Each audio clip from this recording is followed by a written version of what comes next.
একসময় বনের কিনারায় একটি ছোট বাড়িতে এক বৃদ্ধ এবং এক বৃদ্ধ মহিলা থাকতেন। তাদের জীবনের প্রতিটি বিষয়ে তর্ক করছিল। কেবল একটি জিনিস অনুপস্থিত ছিল। বৃদ্ধা এবং বৃদ্ধ মহিলার কোনো সন্তান নেই। একবার বৃদ্ধ লোকটি একটি ছোট্ট মানুষটির আকারে একটি জিঞ্জারব্রেড বেক করতে বলেছিল। বুড়ো মহিলা শস্যাগার দিকে তাকালো এবং প্রায় কোনো ময়দা অবশিষ্ট ছিল না। তিনি একটি বাটি নিয়ে গেলেন এবং বাক্সের সাথে স্ক্রাব করে নিচে বয়ে গেলেন এবং 2 মুঠো আটা 1 মুঠো জড়ো করলেন। বুড়ো মহিলা টক ক্রিম দিয়ে ময়দা গাঁথল এবং যখন সে টেবিলের উপর একটি জিঞ্জারব্রেড বের করছে, তখন সে তা নিয়ে একটি ছোট পুরুষের আকারে তৈরি করেছিল। বাহু, পায়ে, মাথা দিয়ে এবং চুলায় রাখুন। কিছুক্ষণ পরে বৃদ্ধা জিঞ্জারব্রেড বেক করা হয়েছে কিনা তা দেখতে এসেছিলেন। এটি নিয়ে উইন্ডোতে ঠান্ডা করার জন্য রেখেছিলেন। জিঞ্জারব্রেড লোকটি ঠান্ডা হয়ে শুয়ে পড়ল, তবে হঠাৎ উঠে বাড়ির বাইরে যতটা সম্ভব দৌড়ে গেল। জানালা থেকে বেঞ্চের দিকে, বেঞ্চ থেকে মেঝেতে, মেঝে এবং দরজাগুলি থেকে, বারান্দা থেকে বারান্দায়, উঠান থেকে গেটের দিকে প্রবেশ করল আরও দূরে এবং বৃদ্ধ মহিলা তার স্বামীকে ডেকে নিয়ে যায় এবং তারা দুজনেই তার পিছনে ছুটে যায়। কিন্তু জিঞ্জারব্রেড মানুষটি ধরা এত সহজ নয়। এখন তিনি ইতিমধ্যে মাঠে পৌঁছেছেন যেখানে কৃষকরা তাদের ফসল মাড়াই করছিলেন। দৌড়ে অতীত আদা রুটি লোকটি তাদের কাছে চেঁচিয়ে উঠল যে তিনি ইতিমধ্যে বৃদ্ধ মহিলা এবং বৃদ্ধ ব্যক্তির কাছ থেকে পালিয়ে এসেছেন এবং সে খুব সহজেই তাদের থেকে পালিয়ে যাবে। কৃষকরা এই শুনে তার পিছনে ছুটে গেল, তবে তারা যত দ্রুত দৌড়ান তারা তার সাথে ধরা পড়তে পারেনি। একজন আদাবাঁধা লোক দৌড়ে সেই মাঠে গিয়েছিল যেখানে কাঁচা ঘাস কাটছিল। দৌড়ে অতীতে তিনি তাদের কাছে চিৎকার করেছিলেন যে তিনি ইতিমধ্যে বৃদ্ধ মহিলা, বৃদ্ধা এবং কৃষকদের কাছ থেকে পালিয়ে এসেছেন এবং তিনি খুব সহজেই তাদের কাছ থেকে পালিয়ে যাবেন। কাচিরা এ জাতীয় উপহাসকে দাঁড়াতে পারেনি। প্রত্যেকে দৌড়ে জিঞ্জারব্রেড লোকটির পরে। তারা যতটা পারে দ্রুত চালায়, তবে তারা ধরতে পারে না এবং ছোট লোকটির সাথে দেখা করতে। গরুটি হাঁটছে। সে চিৎকার করে বলল যে সে ইতিমধ্যে বৃদ্ধ মহিলার কাছ থেকে, বৃদ্ধ, কৃষক এবং কাচের কাছ থেকে পালিয়ে গেছে এবং সে খুব সহজেই তার কাছ থেকে পালিয়ে যাবে। গরু রেগে গেল এবং জিঞ্জারব্রেড লোকটির পিছনে ছুটে গেল। কেবল সে ধরতে পারে না। আর একজন শূকর তার সাথে দেখা করছিল। ছোট লোকটি চিৎকার করে বলে উঠল যে সে ইতিমধ্যে বৃদ্ধ মহিলা, বৃদ্ধা, কৃষক, কাঁচা ও গরু থেকে পালিয়ে গেছে এবং সে খুব সহজেই তার কাছ থেকে পালিয়ে যাবে। একটি শূকর চিৎকার করে তার পিছনে ছুটল, কেবল সে ধরতে পারল না, সে খুব মোটা। একটি আদা রুটি মানুষ রাস্তা দিয়ে দৌড়ে যায় এবং একটি খরগোশ তার সাথে দেখা করে। ছোট্ট লোকটি বলেছিল যে সে ইতিমধ্যে বৃদ্ধ মহিলা, বৃদ্ধা, কৃষক, কাঁচা, গরু এবং শূকরের কাছ থেকে পালিয়ে এসেছিল এবং সহজেই তার থেকেও পালিয়ে যাবে। খালি এই কথা শুনে তার পিছনে দৌড়ে গেল, বা ছোট মানুষটির সাথে সে ধরতে পারে না, কেবল হরে তাকে দেখেছিল। একটি জিঞ্জারব্রেড লোক ছুটে আসে এবং একটি নেকড়ে তার সাথে দেখা করে। আমি আপনাকে খাবো, বলে। আর ছোট লোকটি উত্তর দিল যে সে ইতিমধ্যে বৃদ্ধ মহিলার কাছ থেকে, বৃদ্ধ, কৃষক, কাঁচা, গরু, শূকর এবং খড়ের কাছ থেকে পালিয়ে গিয়েছিল এবং সেও খুব সহজেই তার কাছ থেকে পালাতে পারত।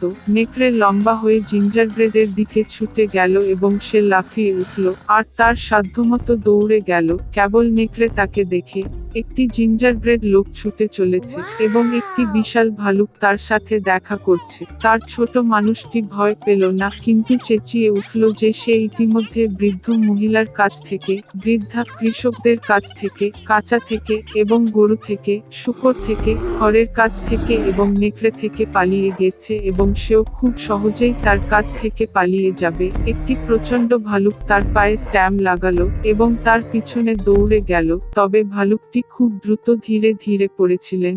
একটি জিঞ্জারব্রেড লোক ছুটে আসে, ছুটে যায় এবং শিয়াল তার সাথে দেখা করে। শিয়াল খুব চতুর ছিল, কিন্তু ছোট মানুষটি এটি জানত না। অতএব অভ্যাসের কারণে তিনি চিৎকার করতে লাগলেন যে তিনি ইতিমধ্যে বৃদ্ধ মহিলার কাছ থেকে পালিয়ে এসেছেন, বৃদ্ধা থেকে, কৃষকদের কাছ থেকে, কাঁচি থেকে, গরু থেকে, শূকর থেকে, খড়ের কাছ থেকে, নেকড়ে থেকে এবং ভাল্লুক থেকে, যার অর্থ সে খুব সহজেই তার থেকে পালাবে। শিয়াল শেষ কথাটি শুনে বলল এবং সে খুব বুড়ো হয়ে গেছে, কিছুই শুনেনি। তিনি ছোট লোকটির নিকটে এসে তাকে পুনরাবৃত্তি করতে বললেন। তার নির্বোধ জিঞ্জারব্রেড লোকটিকে মেনে চলেন এবং আবার বড়াই করতে লাগলেন। শিয়াল শেষটি শুনেছিল এবং বলেছিল যে সে এখনো কিছুই শুনেনি। তিনি ছোট লোকটির আরো কাছাকাছি এসেছিলেন এবং তাকে আবার এটি পুনরাবৃত্তি করতে বলেছিলেন। জিঞ্জারব্রেড লোকটি রাজি হয়ে গেল এবং তখনই কেবলমাত্র শিয়াল যখন তার উপর ঝাঁপিয়ে পড়ে তখন সে নতুনভাবে শুরু করে এবং এটি খেয়ে ফেলল, আর জিঞ্জারব্রেড মানুষটি আর গর্বিত হয় না। ক্রিসমাস উপলক্ষে ফ্রিজ এবং মেরি তাদের উপহারগুলি প্যাক করার জন্য অপেক্ষা করছিলেন। হঠাৎ দরজায় কড়া নাড়ল, হাতে একগুচ্ছ উপহার ছিল তাদের চাচা। বাচ্চারা তাকে দেখে খুব খুশি হয়েছিল। তারপরে তারা উপহারগুলি আনপ্যাক করতে শুরু করে। মেরি অভিনব পুতুল, খেলনা, খাবার এবং একটি সুন্দর সিল্কের পোশাক পেয়েছিলেন। ফ্রেড যা চেয়েছিল তা পেয়েছিল, একটি দুর্দান্ত ঘোড়া এবং একটি মাউস কিং। মেরি খেয়াল করলেন গাছের নিচে একজন সৈনিক রয়েছেন। এটি ছিল নটক্র্যাকার, খুব সুন্দরভাবে বাদাম সংকুচিত করার জন্য ডিজাইন করা হয়েছিল।